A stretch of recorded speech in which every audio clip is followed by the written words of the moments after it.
السلام علیکم پیارے دوستوں، میں آپ کو آج ایک بہت ہی اچھی اور سبق آموز کہانی سنا رہی ہوں۔ میں ایک استاد ہوں اور میرا مضمون اسلامیات ہے۔ نئے اسکول میں آج میرا پہلا دن تھا، اسی وجہ سے خوشی بھی تھی اور ڈر بھی۔ اسی خوشی میں نے ناشتہ بھی برائے نام کیا اور وقت سے کچھ دیر پہلے ہی اسکول پہنچ گیا۔ پرنسپل صاحب سے ملنے کے بعد مجھے ایک کلاس میں بھیج دیا گیا۔ کلاس روم میں خوب شور ہو رہا تھا۔ تمام بچے اپنی عادت اور فطرت کے مطابق زور زور سے باتیں کر رہے تھے۔ میں نے کمرے میں قدم رکھا تو سب کو سانپ سونگھ گیا۔ سب کے سب خاموشی سے سیدھے بیٹھ گئے۔ پھر اچانک کلاس کی دائیں جانب سے کلاس اسٹینڈ کی آواز گونجی۔ یہ یقیناً کلاس کا مانیٹر تھا۔ اس کی آواز سن کر سب بچے بادب کھڑے ہو گئے۔ سٹ ڈاؤن پلیز، میں نے ہاتھ سے اشارہ کرتے ہوئے کہا۔ سب بیٹھ گئے۔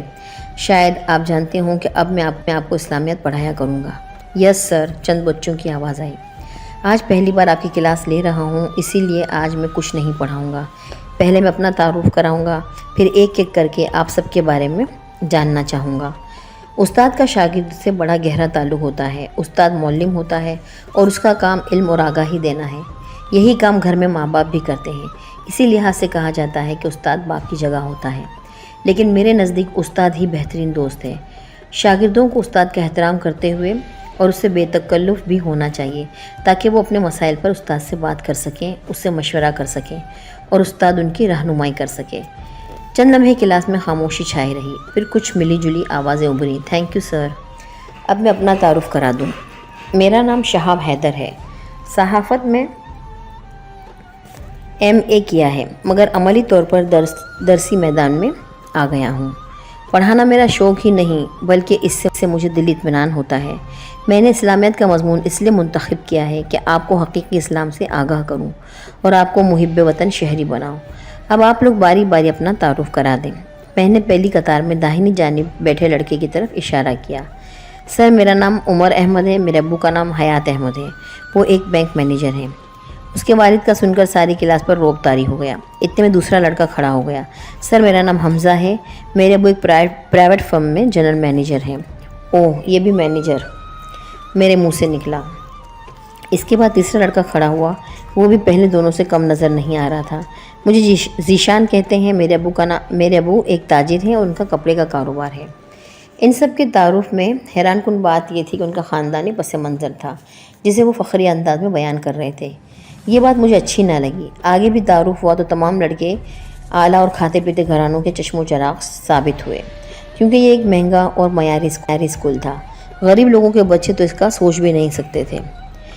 ابھی نہیں خیال میں گم تھا کہ ایک لڑکا جو لائن کی آخری ڈیسک پر بیٹھا تھا اٹھ کھڑا ہوا۔ اس کا چہرہ اعتماد سے خالی نظر آ رہا تھا۔ میں نے اس سے تعارف کے لیے کہا تو وہ قدرے ہچکچاتے ہوئے بولا، سر، میرا نام محمد علی ہے، میرا تعلق ایک عام گھرانے سے ہے۔ کلاس کے تمام لڑکے اس کی طرف دیکھنے لگے تو وہ شرمندہ سا ہو گیا۔ آپ کے ابو کیا کام کرتے ہیں؟ میں نے تجسس سے پوچھا۔ جی، وہ اللہ کے دوست ہیں۔ اس کا جواب سن کر کلاس میں کہے گونجنے لگے، مگر میری سنجیدگی دیکھ کر تمام بچے خاموش ہو گئے۔ اللہ کے دوست؟ وہ کیسے؟ کیا آپ اس کی وضاحت کریں گے؟ جی، وہ محنت مزدوری کرتے ہیں۔ ہمارے نبی کریم صلی اللہ علیہ وآلہ وسلم کا ارشاد ہے کہ ہاتھ سے کمانے والا اللہ کا دوست ہے۔ تو میرے ابو بھی اللہ کے دوست ہوئے، کیونکہ وہ اپنے ہاتھ سے کماتے ہیں، سارا دن محنت مزدوری کرتے ہیں تاکہ میری فیس ادا کر سکیں اور مجھے بہتر سے بہتر تعلیم دلوا سکیں۔ وہ کہتے ہیں تم خوب محنت کرو اور بڑے آدمی بننا۔ اس کا جواب سن کر میں حیران رہ گیا۔ اس قدر پختہ یقین کا بچہ دیکھ کر دل کو سکون ملا۔ میں نے اسے شاباشی دی اور پوری کلاس سے مخاطب ہوا۔